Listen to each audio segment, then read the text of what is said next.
Blair Lee is with the Department of, so it's Mental Health, Substance Abuse, Developmental Services with Loudoun County. And Antoine Jackson, or AJ, is with Loudoun County, and she is with Housing. So we're gonna start with AJ, talking about I kind of wanted to structure this so from the county's perspective, what options are there, what's open, what's closed, and then have Blair talk about from the developmental services side of things and Loudoun County from the school coordinators side of it, how that works, and then have Jeannie talk from the state perspective of it. Okay?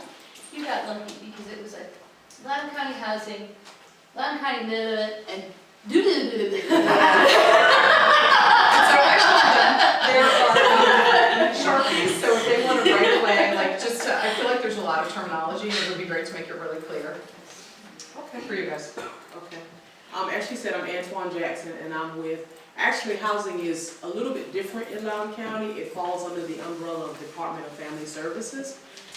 It's not a separate entity, as you can see in most counties where it's considered a public housing authority. Loudoun is different in that way. We are just what we consider under the Department of Family Services. Within that, we do have some housing programs available. A lot of you may be familiar with the Affordable Dwelling Unit. They call it the ADU program. And these are apartments throughout Loudoun County that are supposed to be at an affordable rent. They're outside of the fair market rents. You can apply for that program online. There are income guidelines. There's a brochure that I left on the table that kind of talks a little bit more in depth about that. That's the rental. There is also an affordable dwelling unit home buyer purchase program that is also kind of based on income, where first-time homeowners can purchase directly from the developer at an affordable rate. And there are, up on this table, they're printed out, the like financial guidelines for the rental program. Correct. And the purchase program. Correct. We also have the Housing Choice Voucher Program, and most of you may know it as the old Section 8. That also falls in that division. That wait list is closed. The other two are open. Affordable Dwelling Unit Program is accepting applications at this time. There are other programs within housing. We have programs to help with down payment and closing costs. Where you can, if you work for the county, there are certain rates that you can get, certain loan amounts, but you don't have to necessarily work for the county to participate in this program as well. We have what we call the Public Employee Grant, which is also for county employees to assist them also with closing costs to purchase their first home. And then we have what we call the Loudoun County Home Improvement Program. This is a program that if you are a homeowner and you meet income qualifications and there are things that need to be improved in your home, you can go through this program for that, such as ramps.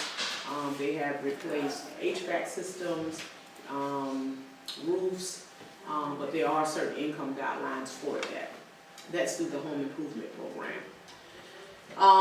And I think that's about it. It talks a little bit more about each of those programs again in this brochure.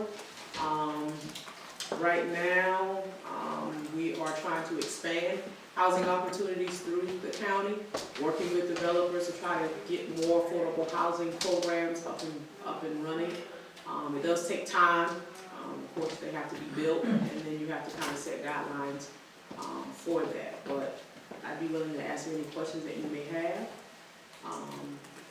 But that's it right now. So I just want to add, I asked Antoine to mention the ADU program. I feel like as a person who lives in the county, like that's a very well known program. We had a woman who's a realtor who sits on the board of the ADU program, and she came in and did a program for employees because a lot of our employees live in West Virginia. Some live in Winchester because it's too expensive to live in Loudoun.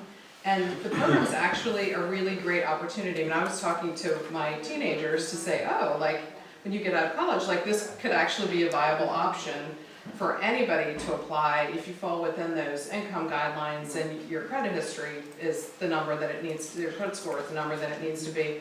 And I just got to thinking that we probably don't think about people with disabilities qualifying for something like that program, that we think about needing a lot of supports, and it is possible to be creative and to pull supports in from the CCC Plus waiver. It's a matter of just meeting those income requirements. So for the purchase piece of it, you need to have a certain amount of income on a regular basis, but for somebody who's pretty high functioning, it might actually be possible for them to meet those income requirements. In the purchase program, once you've bought your house, as long as you can make that mortgage, you can have somebody else move in and rent with you. There aren't any restrictions on who else could live with you. So you could have a caregiver that could move in with you and rent with you and help pay that portion of the rent. The rental program is different, that you need to requalify for that program every year, and you can't have somebody else move in to help defray the cost of the rent. So, but I just wanted to put it out there that, in just thinking outside the box and creatively, that really could be an option for anybody in the county, and I just like wanted to throw that out there and put it on the table. Let me ask another, sorry ma'am, thinking outside the box. Could you have, let's say, 3 different individuals who pool their monies together and with that meet minimum income requirements unrelated to one another? Would that be a possibility? That's a good question for the ADU program. That I'm not sure about. You have to apply, and I think it's more or less your household family members would have to apply. Now, I don't know if there's a stipulation about if you're not related. I've never heard of that, but that is something that I could take back and find out. It's always just been household family members, because they do look at all of the income of any adult in the household to qualify. So, interesting. I will check with that and get back with you for that. Yes. I want to make sure I understood what you were saying though. Yes. I could hypothetically apply, or my son could apply for the ADU. And let's say I happen to have an aide that, what if he needs 24-hour supervision? Like he's moderately functioning. Like there's lots he can do for himself, but he might let a stranger into his apartment in the middle of the night, or he might decide to make a midnight snack and set the place on fire. So I put an aide with him that's paid. That person can stay with him.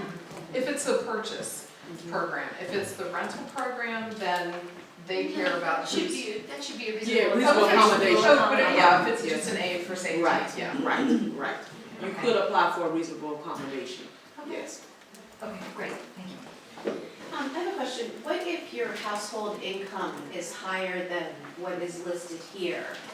But you still, I mean, is there like a group home that my daughter could go into? Because I don't think that we would qualify for something like this. That would be a Beth question, a lead question, a Blair question about, the group home situation. But Okay. if you don't qualify income-wise for these 2 programs, you wouldn't qualify. Okay. There is a income limit. Okay.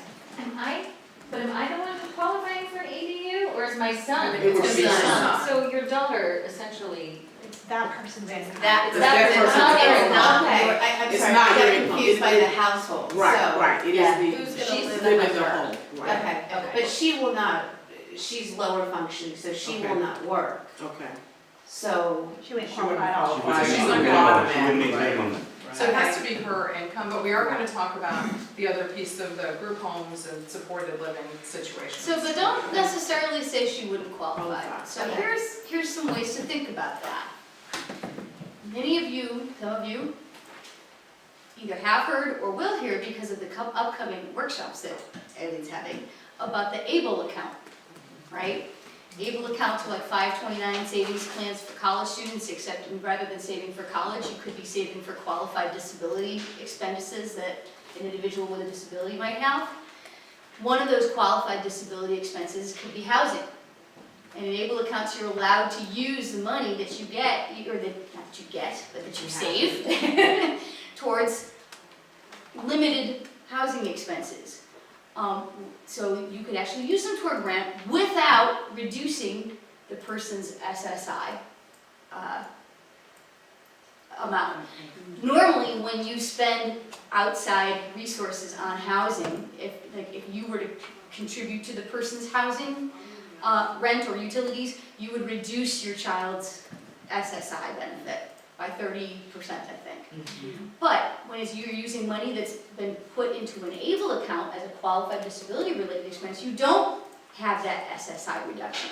So, potentially, if you start saving when your child is young in an ABLE account, you could actually help build up an amount of money that could actually be used towards some housing expenses that isn't going to even be looked at by the either by Social Security or potentially it's not going to be considered an outside resource by the housing program. So you could actually qualify, that person could actually qualify for the housing program because they're going to be able to pay the rent. They're going to have enough income and assets to pay, or well, really enough income to be able to pay the rent. So they could potentially qualify. So you have to, but again, that kind of thinking has to start early when your child is young. You need to be thinking about establishing that account so that that account can grow in value over time when your child is very young. So these are some of the creative approaches that families are starting to implement to think the long haul about how their children are going to afford housing and other expenses in the long term. Do you have information on the ABLE account? If you go to ablenow.com, ablenow.com, you can read all about it. Great program. Ms. Jackson, do you know what this number is, this area median income? Do you roughly have a ballpark number? There's a sheet here, and it'll be the exact. But it's the area median income for this area. Loudoun County. Right, correct. And I think for a family of one, it is 22, is it? Yes, 32,000. 20, when? Well, So it's 30 24. 30% of the income would be 24,650 for a person of one, Okay, so they would have to make that as a minimum. as a minimum, correct. Okay, Blair, would you like to talk from a developmental services Yes. perspective? And also, can you talk about Loudoun County housing opportunities in terms of like supported housing? Yes. So, in terms of support coordination and housing supports that are out there in the community, as a support coordinator, we work with individuals that mainly are receiving waiver funding, which is funding through from the state that provides and pays for supports that are directly needed to support the individual to be independent and in the community. There are 3 different types of the waivers. There's the building independence waiver, there's the family and the individual service waiver, and then there's the community living waiver. Under those different waivers, there are different housing options that are available. For the building independence waiver, which is a very low supporting, more for higher functioning people who could live on their own but need a little bit of supports to make sure that they're living independently. The supports that are available under that are the independent living supports. The support sort of looks like in-home support, but it does not provide as intense services such as like personal care and things of that nature. They help with doing budgeting, shopping in the community, helping them with paying their bills, helping them to access the community. The other waiver is, other option under that waiver is the shared living. And the shared living program is something that's relatively new. And Medicaid basically pays a person a portion of the total cost of rent, food, and utilities that can be reasonably attributed to a person who has no legal responsibility. So it's like a roommate, right? But the person is being paid by Medicaid to live there. They're not being paid directly. The individual is being Is paid, paid, not the right, roommate. not the roommate, the individual is paid. And then the individual takes that money that they're paid and it pays the roommate's portion of the rent, a portion of the utilities, and their food costs for the month. Medicaid can't pay, for room and board, It's services. it only pays for services.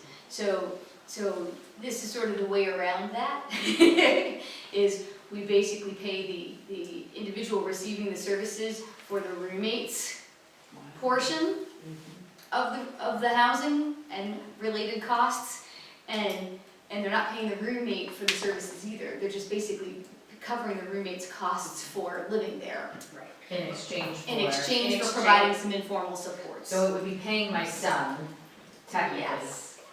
This is clever.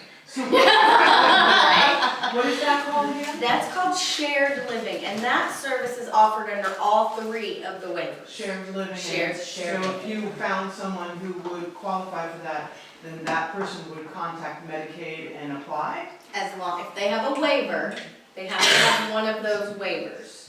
They have to have the building independence, the family individual support, or the community living waiver in order to be able to have a provider to oversee who oversees the program, and then it, How do you get one of those waivers? well, you come to the CSB and your individual loved ones, the Community Service Board. It should be acronym. Yes, so the CSB. XYZ PDQ, you go. The Community Service Board, and that's the point of entry for services with, for individuals with disability. There is a screening criteria, which is the VIDES, that is the Virginia Individuals with Disabilities Eligibility Survey. And it basically is an assessment that is completed to find out whether the individual is eligible to receive the supports under some of the waivers.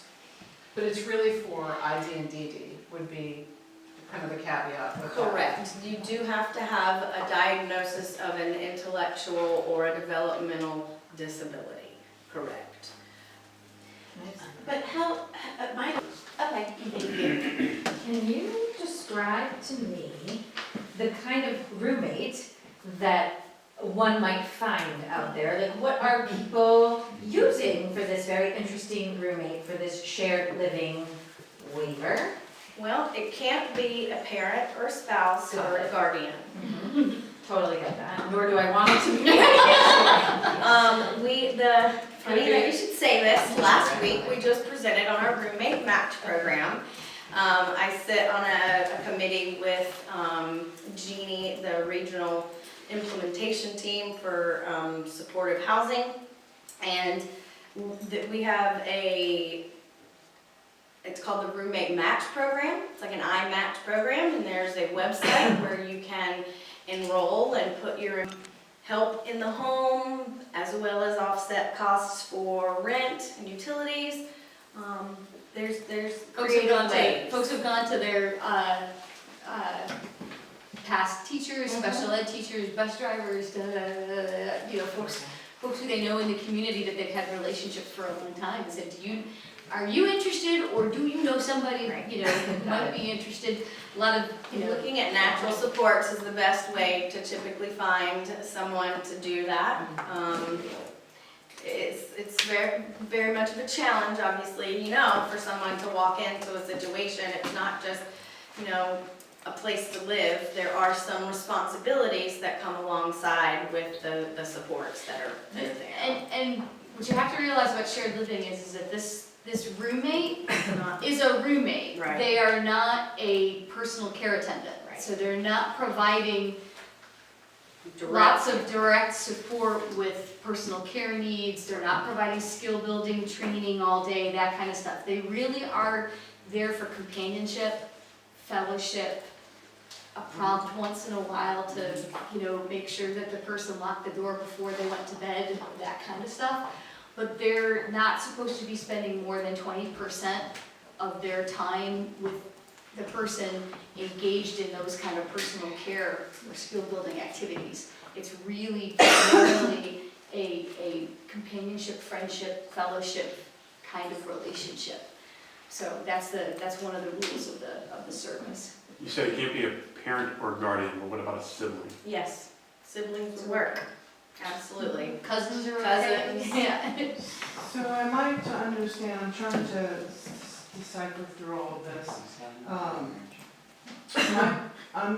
Am I to understand to be that person that would be in the home, to be the assistant house mother, if you will? You go, what program would I go through to get into that? Because I want to help be a caretaker of a system. Oh, wow. There's lots of different agencies around. And you can rattle them off in letters and I'll write them down and look them up. Currently, Dominion Waiver Services are providing shared living. There's Wall Resident. Just to be perfectly clear, you would not be getting paid in this arrangement. Offset. You're just getting a free place to live. So I just want to make that real. Well, I have a farm and I've been wanting to try and figure out how to help Okay. with that and teaching people how to grow their own food and. So that would be a different kind of arrangement than what this Okay. is. Yeah, I just want to make it real clear that that's not. So I don't what know, I'm saying. okay, I'm sorry. No, that's okay. I just didn't want to confuse the issue. You sound like you would because be. there are other things that So that you might have be a farm appropriate. with a place to live, you Yeah. have a house, and Yeah. you're trying, okay, It's a well, big house. let me move to the Yes, next. there we go. Let me move to my next area. There we go.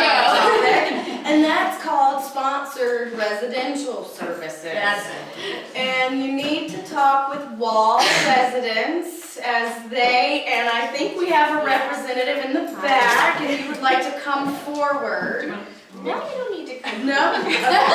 So, sponsored residential is a service that takes place in a licensed or DBH authorized sponsored residential home with no more than 2 individuals that are supported. So you in your home could have 2 people with disabilities residing at your home. You would have to go through licensing criterias, and there are things that have to be done to your home so that it can pass the licensing inspection, which Wall Residents walks each family that chooses to do this directly through it. WALL? Yes. Yes. They consist of supports that enable an individual to acquire, retain, improve self-help, socialization, and adaptive skills necessary to reside successfully in the home of the community. So that is a perfect example of Wall Residents. So Wall, W-A-L-L. W-A-L-L, and that the service is called Sponsored Residential. Okay. And what is the acronym W-A-L-L? It's just the name of the company. It's the name of the company. Oh, okay. Yeah, no, Name it's it, not, okay, but I it's can not have acronyms. somebody to make copies of it. Yes. And I have a card I can pass around with some information for you. And our director is Jack Wall, that's where the name. Oh, okay. Is this just for Loudoun County or is it for? It's called Sponsored. We are all over All Virginia. over the state of Virginia. Yes.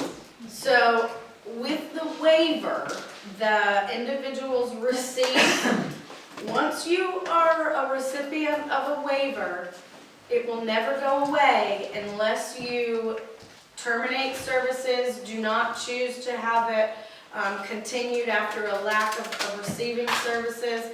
But if you receive the waiver here in Loudoun and you move to Roanoke, Virginia, your waiver stays with you. It gets transferred to a different CSB at the locality of where the person is residing. Within Virginia. Within Virginia, that's it. It cannot go outside of Virginia. Yes, the waiver that funds the sponsored residential is not all of the waivers, it is just the community living waiver. So a lot of people are hesitant when you're offered a choice of the different waivers. Community living is the highest level of supports, and it will provide for residential group homes. And I know a lot of families say, I don't want group home, I don't want group home, I don't want group home. Maybe not now, but in the future you would.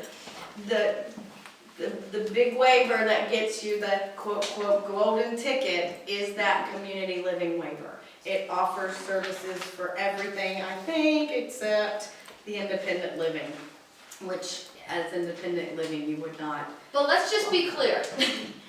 I want to make sure that folks understand that that doesn't mean that you should hold out Right, for the waiting. community living waiver. Correct. It's really important that you think about waivers in terms of what your child needs now. Because there will be options if your child needs change, to be able to look at getting a different waiver in the future. And if you just decide to sit on a wait list now, and your child doesn't have a waiver for another 10 years because you're waiting for Willy Wonka's golden CL waiver, then your child's needs will definitely change because your child is not having the opportunity to grow and develop and learn new skills and get out in the community and do all of those great things that they should be able to do if they had a waiver to access certain different kinds of services now.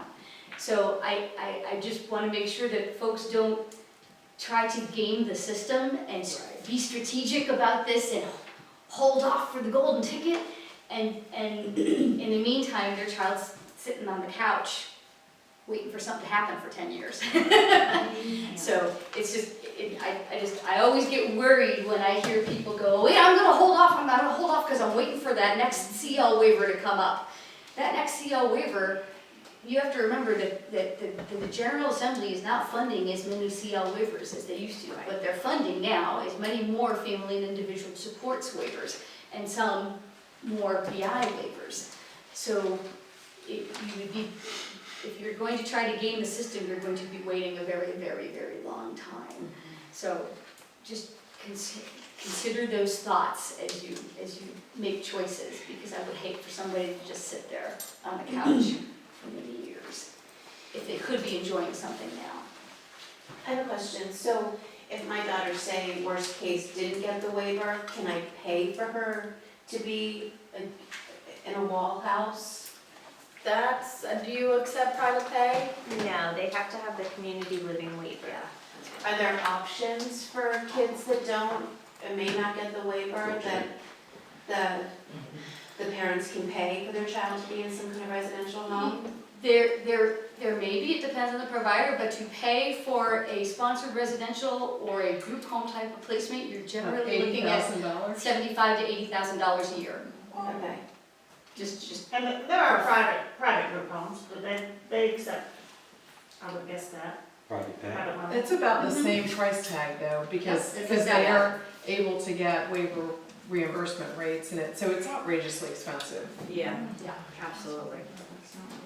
But there are additional supports that can be put in place for someone that has a lesser waiver.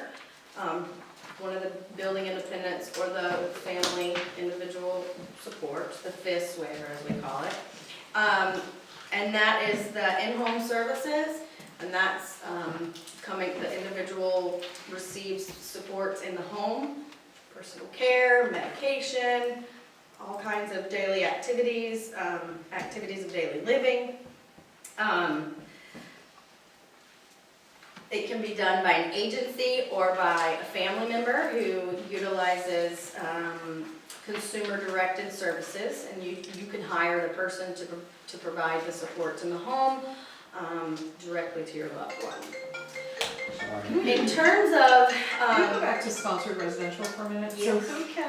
So there's a mom who we have some pretty frequent contact. I'd say she's a mom, but the person that she offers sponsored residential placement to was somebody who used to be a student of hers, and her family became sponsored residential, which is a really great example of what that model is in terms of kind of adopting an individual and incorporating them into your family Yes. life.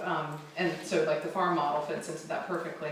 But my question is, can you be the family and be sponsored residential for your own family member? No, I don't believe so. I think you can. Yes. Oh, Over you can? 18, yes. Oh, if they're Over 18 though, over 18 years old? Yes. But there would have to be a pretty exceptional reason for it to happen. So, in What other would words- be a reason that they would allow that exception? Well, in our situation, a lot of the individuals that we have that are with parent providers are aggressive, have a lot of behavioral needs, medical needs that are pretty intensive, where if they were in a group home setting, it would be detrimental to them, so. Right, or there's some kind of exceptional communication need that no other provider can fill, like the person is deaf-blind or something like that. Yes. There are, as Antoine was talking about the housing choice voucher program, there is a state-supported funding program for people that don't have to have the waiver. That is our one thing that we have going right now. They must be on a wait list to receive services under the waiver, under the program. It's called the State Rental Assistance Program. It's called, the acronym is SRAP, S-R-A-P, State Rental Assistance Program. And that is strictly funded by DVHDS. Currently, it is being offered in the counties of Prince William, Fairfax, Falls Church, Alexandria. Not Alexandria's voucher. Oh, I'm sorry, Arlington. Not Arlington. Not Arlington, okay. So, it starts, sorry? So not Loudoun. Currently, no. We are still waiting to hopefully hear as to whether Loudoun will be joining the 2018 fiscal year, or 2019. We hope that it will come to Loudoun, but at the moment, we don't have a definitive answer as to whether or not the program will be utilized in Loudoun. So as citizens and moms, what can we do to help Loudoun get on board with the rest of the country? I would love to find out that myself. So at this point, the department, my department, has made an offer. We've first of all, let's back up in the history of this a little bit. We need to compliment you all. Because last year, when we were sitting in this room, one of the things that we did was we made a pitch to all of the families, and we said, you know, part of the reason that there's not any funding for Loudoun County to have rental assistance from the state is because there's been no demonstrated need for it. Nobody's actually said they want their children or their adult family member to live in the community in housing, in rental housing. And people went, oh, really? We said, yeah, because we're not getting referrals. My agency, what happens is Blair, the support coordinators, the individuals and families need to approach Blair and say, my individual would like to live in housing, you know, and to rent and live in their own apartment or at least in the community. And they make a referral to my agency, DVHDS. And my Can you agency. explain that acronym? The Department of Behavioral Health and Developmental Services. So, and my agency processes those referrals and actually basically connects people to different housing resources in the community depending on what is available. So I said, if we don't get referrals, that tells us there's no demand, and we wouldn't then take resource from the state and place it in a community with no demand. We only go to communities that show us there's a demand, but no resource.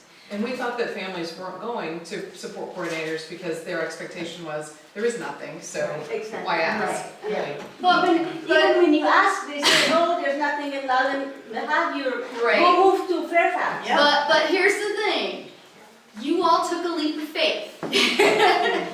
And you said, all right, we will go through the process, with the support coordinators, and we will ask for the resource, even though we know we might not get it immediately. And you did it. And at least some of you did it. Enough of you did it to be able to demonstrate that there are people who want this. And frankly, to your point, enough of you actually moved to Fairfax because there wasn't anything. We have about 6, 7 people who said, you know what? There's nothing in Loudoun. I have to move to Fairfax because I need this right now. And so they did, because it's available in Fairfax. So you now have 6 fewer people, 7 fewer people in Loudoun because they couldn't find anything. So they want to come home, by the way. They want to come home. But, so what we did, once we started building up a list of people who actually really do want to move, and really do want to make this leap into independent housing, we went to the General Assembly, we got funding for fiscal year 19, which is really July 2018 to June 2019. We now have a pot of money, and we've been able to start making distributions of that pot of money. So we've come back to Loudoun County and we've said, hey Loudoun County, we have this funding available for you, and we have also a demonstrated demand. We have this many people who have actually indicated they want to move, and we have these other 7 people who would like to come back.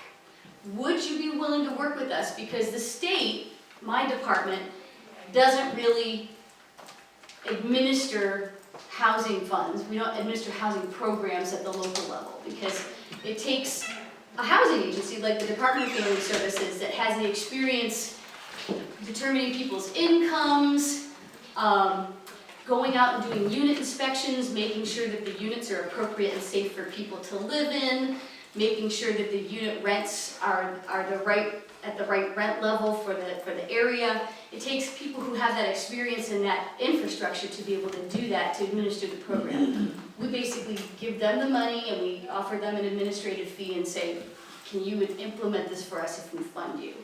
So we've basically gone through that process. It's now at the Department of Family Services that we've kind of given them our proposal and said, would you be willing to accept our proposal? We've given them till October 1st to give us a response, so we're waiting basically on their response.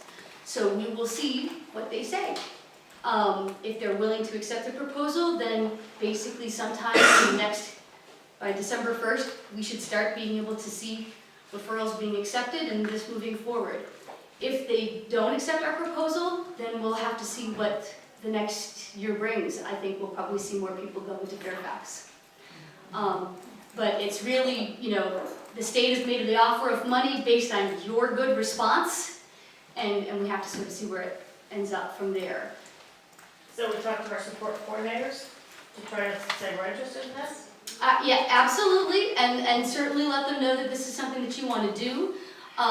If you, and if the project moves forward, if the program moves forward in Loudoun County, then referrals will start getting accepted and we'll start processing them. If it doesn't move forward, it's going to be a matter of sort of, we'll certainly get back to Eileen and let her know what the status is. Then it's going to be sort of a conversation about how, you as citizens want to engage the county around that discussion. October the 1st as in Monday. I'm sorry? October the 1st as in Monday. As in Monday. Yes. Mm-hmm.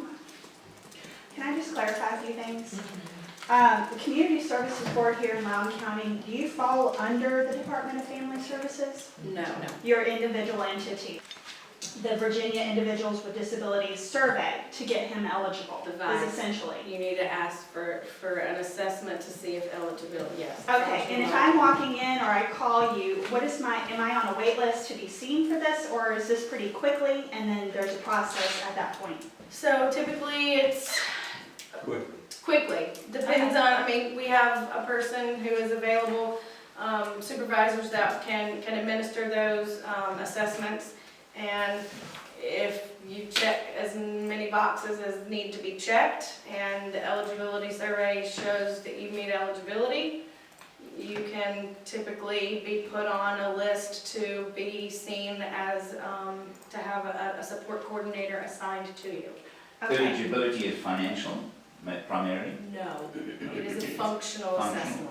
Okay. Mhm. Okay. And so when you guys are talking about a support coordinator, That's me. this is who you got, this is how that connection is made. That's right. And then at that point, our child has someone to talk to and ask questions and learn the the process. support Because coordinator it's just as helps, overwhelming for us. helps to Obviously, for navigate that the system person. for you, to Exactly. ensure that the person has supports and services that are needed to maintain their independence as much as they can within the community. Okay, Yeah. okay. And so then the other little sidebar for that too is that currently, there's something called IFSP funds, so Individual and Family Support Funds. So any of those 12,000 people that are on the wait list for the state of Virginia for that DD wait list, you can apply on October 10th. You can go in the system now and create your account, but you can put in a request for up to $1,000 of funding for something that would benefit that person. So it could be a social skills group, it could be ABA therapy, it could be to pay your rent Summer camp. for a month, it could be a summer camp, it could be horseback riding. As long as you're on that list, you can apply Similar to for the that lead funding. plan. Yeah, Yeah. What was that called? IFSP funding. Do all the counties have it or just not? It's, all the counties is the state. The state has state those funds. And is it based on financial eligibility? No, it's not, it's just based on if you were on the DD wait list and you Yes, were you just. have to be You on do the have, waiver wait list. you do have to be on the waiver wait list. So if your person is on the waiver wait list, you can automatically apply. If the person is not on the wait list or has not had an eligibility screening assessment, they would start there. If you meet the eligibility, almost immediately you can be put on to the wait list. And when you get the funding, it's a process. Like this past year, I think the funding came out in February or March, and what you actually got was basically a debit card with that money to spend, and then submit your receipts. The process is very easy online now, and I think I have some flyers about it, so I'll get them before this ends. So Blair, you're saying that at that point, we're waitlisted? Yep. And then we're in the system. So then, you know, for every year, we're in versus new people coming in, competing for the same funds. Gotcha. Let me interrupt there. Yeah, you're still I'm competing not for sure the if same you're talking about what Eileen. I'm clear with That's that. you're talking about something separate? Mhm. Yeah, but getting on the list today versus tomorrow Agreed. doesn't necessarily mean it's first come, first served to get off that list, if that makes sense. Okay, To get a waiver, so to speak. to get a waiver. Because you, It's- once you are on the wait list for the waiver, then your support coordinator in that process, you get a priority status. So Okay. priority 1 status, which your daughter now has, is because It's her on the dad passed higher away and it list. bumped her up higher on the list, but there's about 600 people in Loudoun waiting for the waiver, so just to put that number in perspective. And so it could be that somebody moves in from out of state and their situation is way more crucial than yours. They will bump you up in status because it's not just a number system, it is a priority In status. terms of being allocated a slot. So there's a triage of sorts. Definitely, Right, yeah. definitely, based on that. Okay. 600 people waiting In Loudoun County, to get the Any DD, Any waivers. any of the waivers. Correct. get any of the waivers. Correct. Now, how fast do they, I mean, Well, we just- frame of reference, 600 Once a takes. year, they typically, the team meets. The support coordinators have to fill out their surveys, they have to make sure that the priority things are available and the slot assignments are filled out properly. And that's on the back end as the support coordinator, working with the family to make sure that the needs are being written on paper so that the committee and the people that sit around, they have no identifying information, they're reading what the needs of the person are. How many slots did you get last year? 21 last year, 20-ish. 20-ish. Yeah. 20 in a year. It Waivers. varies. It varies from year to year, but that's just to give you an example. Because I think of the what- year before was like 13 or. Yeah. Right, Just it so all it's, based on what the General Assembly Assembly approves, and then it gets broken down by the number of people on our wait list, Right. and it gets allocated by the state. It's a pro rata distribution around the state based on the. So on that rate, 600 is 30 years. Right, but you have to remember that the waiver wait list statewide is about 13,000. And now we wanna make it 13,002, right? And there's me, so I just wanna make sure I understand this, because we're also a little rogue. I have a kid who's homeschooled, so we're not like in the public school Gotcha. system, okay? Yeah. So we've missed a lot of that kind of stuff, we've gained other things. Okay, so he's 16, my number one step, regardless of my county in the state of Virginia, is to go to my community services board Correct. and ask for an eligibility, an evaluation for eligibility and a functional assessment. That's what I do, like that's, Yep, First that's one in the door. okay, You got it. great. And then you join the 600, is that, did I get that? Well, no, I joined the 13,000. What area are you in? What's your? Fairfax. Fairfax. You're Yeah. gonna join up like 1,500. Yeah. We're gonna move to Berryville. I'm kidding. CSBs and support coordinators do vary from county to I'm county. kidding. I will admit that. Yes. I They're not all like Blair and Fred. I think Fairfax County has about 55 support No, coordinators. they have more than that, Do they? about 80. Okay, yeah, Loudoun has about 20-ish. 20, yeah.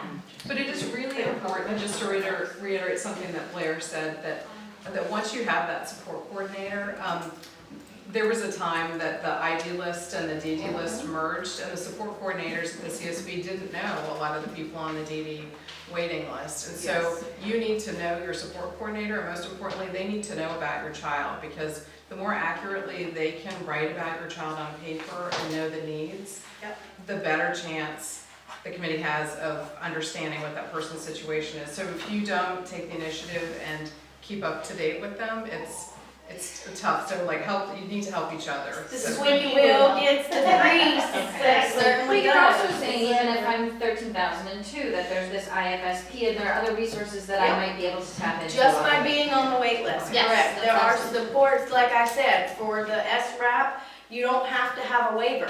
If Just you be on the have, list. if your person is Remind me, what's ISREP? the State Rental Assistance Oh. Program, But not available in Loudoun. but Currently not, maybe. maybe on We'll Monday. Oh, Monday, we'll that's tell you Monday. October 2nd. We're setting up emails, so let us know. We'll send it through Eileen. So Adrian, am I safe to say, like, can people today, like, if you want to contact Family Services, if you want to contact the director and say, I went to this housing program in Yes. Park of Loudoun, I heard there's something called the SRAP that exists in Fairfax, and can you please bring it to Loudoun, like, I'm interested. I think it's important for, just like when Jeannie was here before, she brought these little blue cards that are up here, and people started filling out those cards, so they demonstrated a need.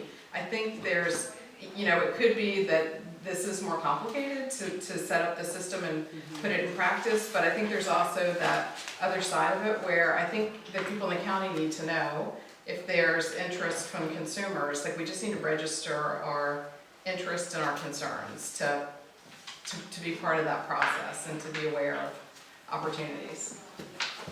Well, Aaron, can you talk more about the SRAP? Can you talk about what that actually gets you? Absolutely. So it starts again with a referral to my favorite person, Jeannie. I have her on speed dial. And it's a nice a referral form that breaks down into a housing action plan, and we look at a housing assessment tool to make sure that the person is ready to live independently. When you talk about a person who has lived with mom and dad for their whole life, going out and renting an apartment by themselves can be astronomically terrifying to some families. So making sure that, the person has, it starts with the home. If they don't have a safe and stable home to live in, nothing else in the community is going to be working if they're not safe in a home. So the referral really is a very comprehensive outline of what's going to happen when, what supports are needed, and how those are going to be obtained. Does the person have a job? Do they need to have supports with continuing a job? And What's their budget? yeah, and their budget. Because so with rental assistance, with state rental assistance, or even with the Housing Choice Voucher Program, if the person happened to be on that list. So the way a rent subsidy works, and this is basically what SRAP is, it's a subsidy. The individual or the household, the individual roommate, the individual in their living area, whatever it is, that household is going to basically pay 30% of their income toward rent. So if it's the individual, or the individual and a live-in aid, and remember, a live-in aid is an accommodation, basically means it's exception to the rules. So that person, that aide who's providing the individual some kind of supports to be able to live in their own housing, we're not gonna look at their income, we're only gonna look at the individual's income, because that person is solely living with that person to provide them essential care and supports.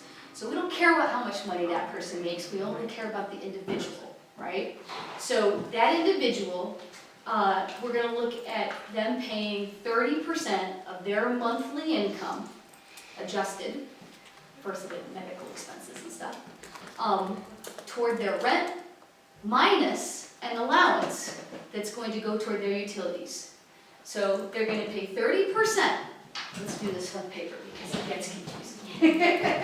Where did you say that marker was? Right to the left. Oh, there we go. So in SRAP, a household, which is typically we're talking about the individual. We're not talking about the family, remember, pays 30% of adjusted monthly income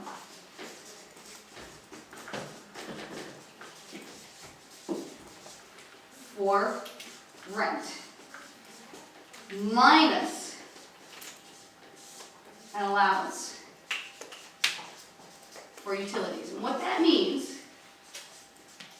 is we back out sort of a standard amount that the housing department, or the Department of Family Services would establish for if the tenant, the individual has to pay electric or water or gas or whatever, they're going to calculate a standardized amount for what those utilities are, and they're going to let the person keep that amount because they're going to have to pay the power company, the water company, the gas company, etc.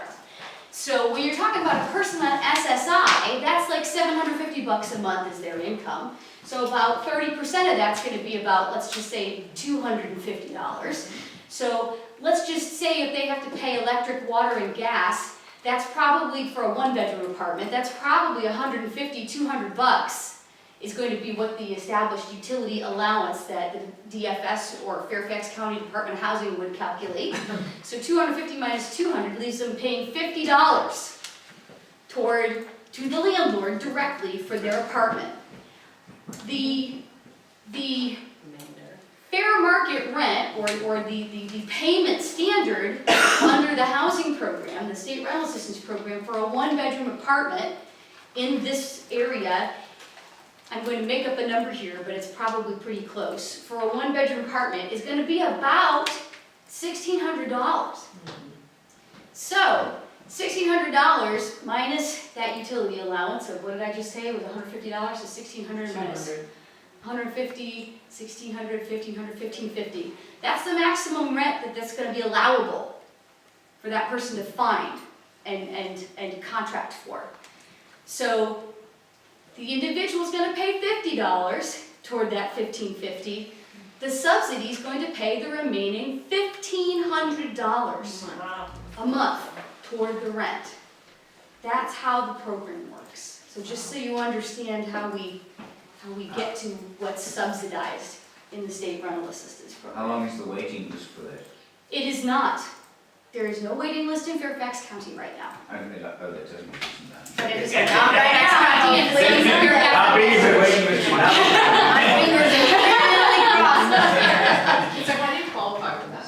So the way you qualify is that you have to be on the waiver or the waiver waiting list.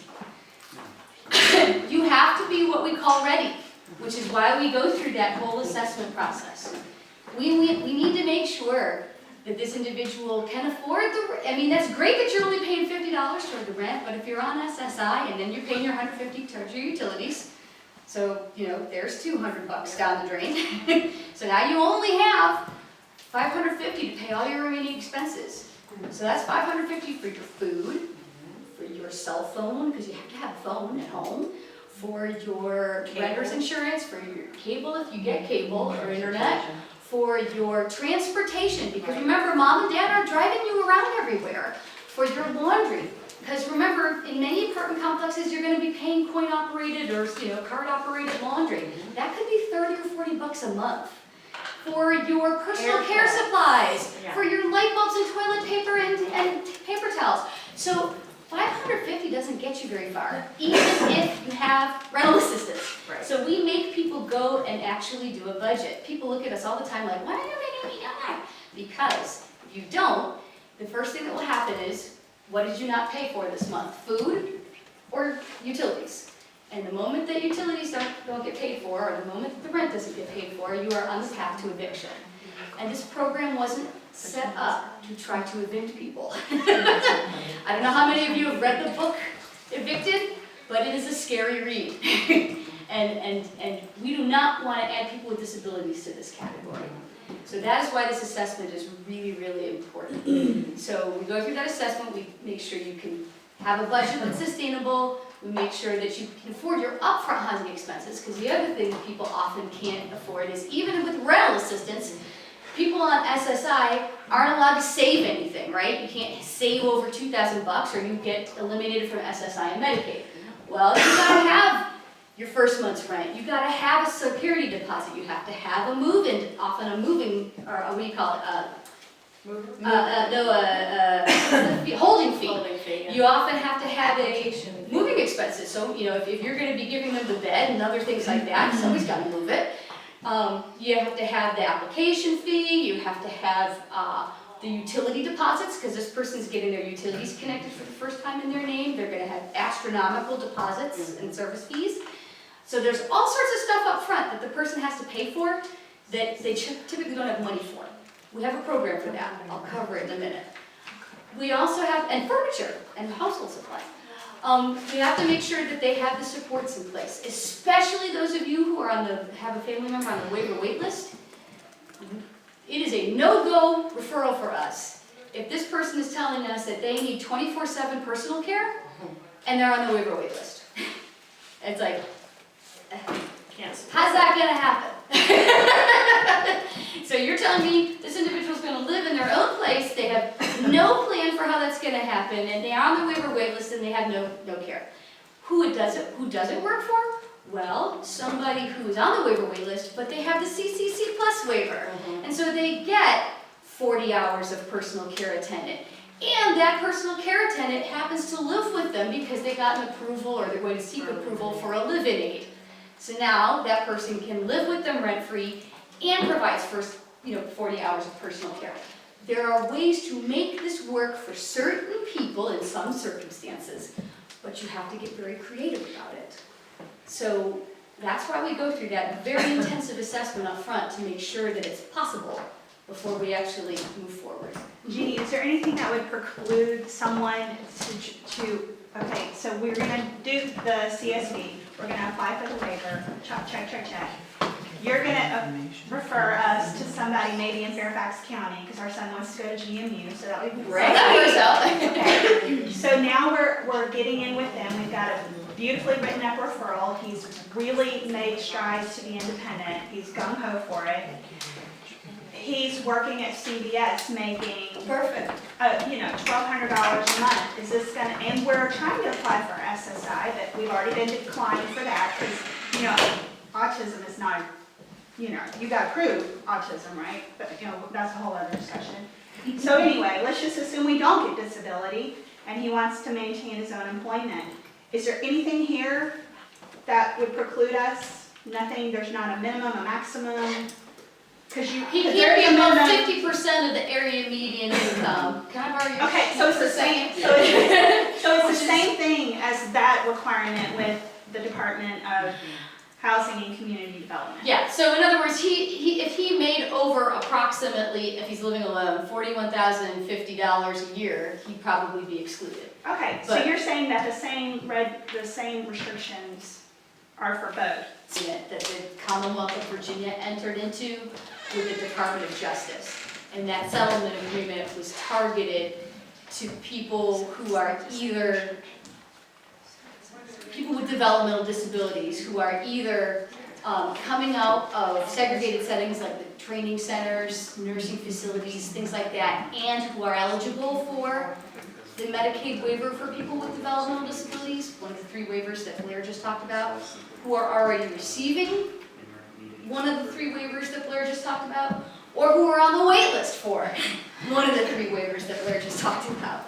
So you have to be in that target population. The developmental disability.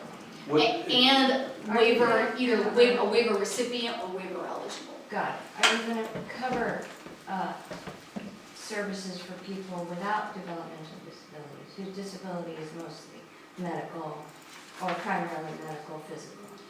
I think some of the housing resources that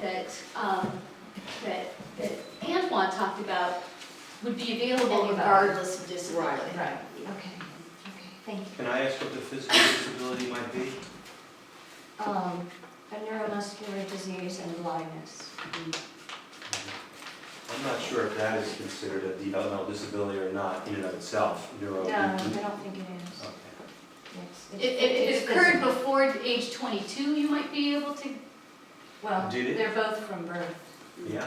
well then, you might actually be able to get it qualified as a developmental disability. I think you have to have it You got evaluated. documentation from the physician that was on set at birth?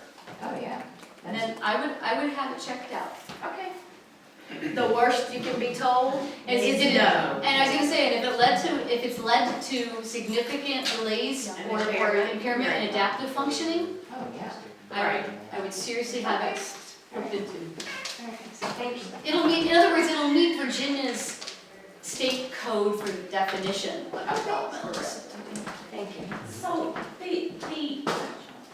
the developmental disabilities waivers there are 3 pieces to it. When you say developmental, when you say DD waiver, you are now talking about one Those of 3 those 3. things, that's right. Because there used to be DD And ID, they're together. We're a big happy family They're all now. together. Then what is the CCC plus? Ah, that's different. That is the Medicaid, that is the form, do you remember ED/CD waiver? Yes. Okay, it's no longer called the ED/CD waiver, it's called the CCC plus.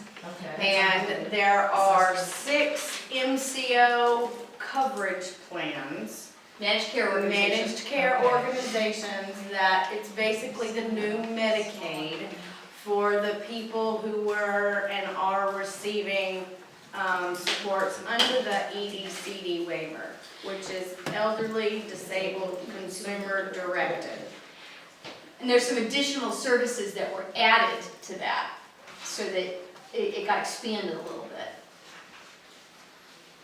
So did you receive the ED/CD waiver? Did she receive it? This is 16 or so years ago, she was on the wait list for the DD. And Okay. she was getting, I guess, the other one. It was impossible to find a caregiver in Loudoun County that would take that. It was just, it was, so how have things changed since then? Are there caregivers that accept that amount of pay? If you do consumer directed, it sometimes is more difficult and more challenging. It was consumer directed. Yeah, because, and that's tough to find people in the community who are wanting to do those supports and services. Agency directed typically is a little bit, I don't want to say better, but sometimes a better choice, because you have an agency that is, More consistent. correct. So, a person with a developmental disability that is, most of that is related to having a physical disability. Sure. Where do they live when the parents die? What happens?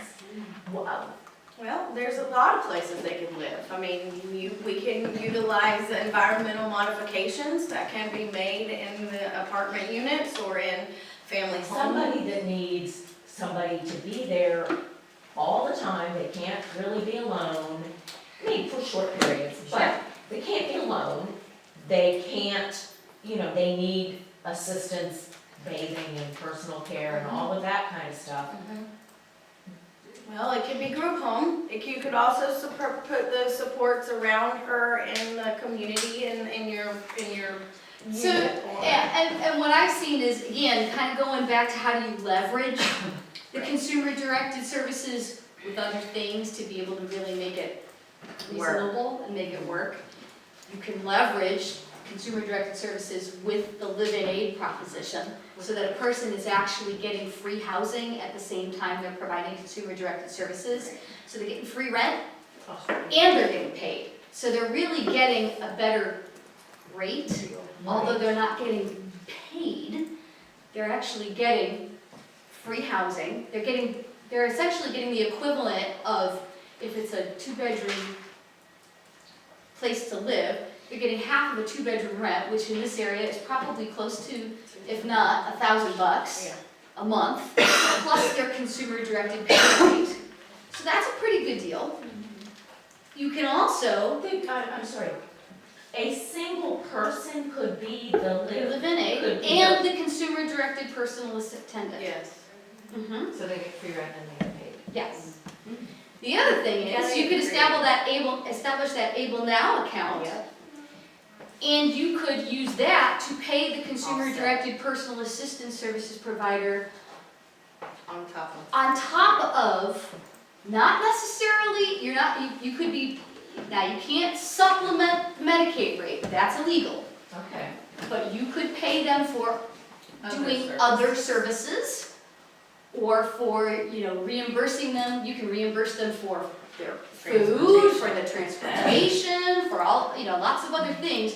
So you can get creative about what you're doing to provide them some incentives to want to do the work. That is the way other families have kind of gone about skinning this cat. There's a really good publication that the Arc of Northern Virginia has put out about, live-in caregivers. You got it? Good. Yep. Yeah, that's the one. Salmon and red. Yeah. And it's on their website, so if you just Google the Arc of Northern Virginia Live-in Caregiver Guide, it'll come up. I can give you download. Yeah. But I would take a look at that, because it will provide you some really great ideas around how to leverage these different resources to kind of make things more doable. It's live-in care. Live-in Caregiver Guide. Is this what you're passing out right now? So I only have 2 of the live-in caregiver guides, but these are just guides to finding a home. I can pass that out as well, but they're also helpful. Thank you. And so if you didn't sign in, if you sign in, leave me your email address, I can email the link to that publication. The other thing I would look at is, and I'll send Eileen this link as well, I gotta start writing stuff down. So, we have some really neat creative housing approach stories and profiles of individuals who have done some really creative things leveraging different resources. Whether it's the CCC Plus waiver with a live-in caregiver, we've got one of those and this particular woman did this in Falls Church, and she leveraged SRAP with a condo of, this is the mom. The mom's mother passed away, and she now was stuck with this condo and didn't know what to do with it. So in an SRAP, we allow families to be the landlord as long as they're not living with the individual. So a mom or our parents can, if they own a property, like a 2-bedroom condo, can rent that property as long as they're not living with the individual, because SRAP doesn't allow parents, grandparents, and guardians to live with the person. They can be the landlord of the property, and they can rent the property to the individual. So they rented the property to the individual, requested an accommodation for a live-in aid, found a person in the community to be the live-in aid, then leveraged the CCC Plus personal assistance hours with the live-in aid. Actually, they got two CD Pass, 2 consumer-directed personal assistance providers, so that they could give the live-in aid a break once in a while. So, and then they leveraged that with some county dollars that are called self-directed supports in Fairfax County. So they got some, you don't have that in Loudoun, but they got it in Fairfax County, and that gave her some day type activities that she could do in the daytime. So they got full-time 24/7 care for the individual in the unit and around in the community, doing activities in the community. Living in the deceased grandmother's condo. This woman is like all about town in this building. She's involved in all sorts of integrated activities in the condo building. Uses the workout room, watches the movies with all the residents, all that kind of stuff. Totally integrated, happy as a clam. And mom's going like, oh my God, I'm so glad I don't have to be the caregiver anymore. Now mom's role shifted a little because now she's kind of coordinating all of these different care providers. But, so now mom's next goal is find another person to coordinate all the caregivers. And now she's figuring out how to use her special needs trust to find that coordinator so that she can, go off into the sunset happy. But that's sort of how she's managed to make this work. So you've got some of those. So I've got this, we've got on our website these different profiles of all these different people who have used these resources and leveraged these resources in these different ways. I'll send Eileen the link and she can shoot that to you. One more question. Is there someone at the county level or the state level that can, sort of help you piece, Guide you. guide, That's the not support help. coordinator. The That's support the support coordinator is going to help you because there's, for all these services that are offered under all these waivers, there are multiple providers in the community that can be secured to provide the supports. It's up to the person, the family, and the individual as to who is the chosen provider for those supports. But if you have the in-home support, you have, it could be one provider. You have employment supports from another provider. You have a day support from this provider. You have community integration from this provider. There are also some providers that sort of do it all and have like the whole gamut, and they provide it all. And so you would say to the agency, okay, I would like to explore options under X, Y, and Z services, and they could put it all together for you. But the best thing that I feel, I'm the support coordinator, but we put the puzzles together, or we help you put those puzzles together to find out what needs are there, what supports are needed to fit those needs, and what agencies can provide the supports for those needs. So really, your support coordinator is the person that helps you navigate the system, understanding what services provide what, agencies that are available to provide the services, making sure that you're navigating to start the process,